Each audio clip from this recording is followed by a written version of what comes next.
শিক্ষা বাধ্যতামূলক করতে হবে। কে কে রাজি আছেন হাত তুলে দেখান। শেষ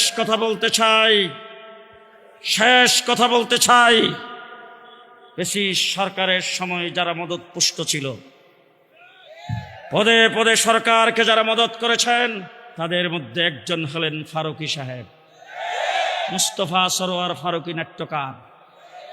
হযরত আল্লামা আহমদ শফিকি বলছেন তেতুল হুজুর শাপলা চত্বরের আন্দোলনকে নিয়ে কটূক্তি করেছেন, সরকারের পদে পদে সহযোগিতা করেছেন, সরকারের দ্বারা তিনি উপকৃত হয়েছেন।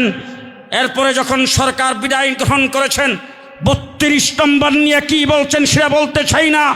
এমন পেশি সরকারের সুবিধাভোগী একজন মানুষকে উপদেষ্টা পরিষদে বাংলার মানুষ দেখতে চাই না। অনতি বিলম্বে তাকে উপদেষ্টা পরিষদ থেকে প্রত্যাহার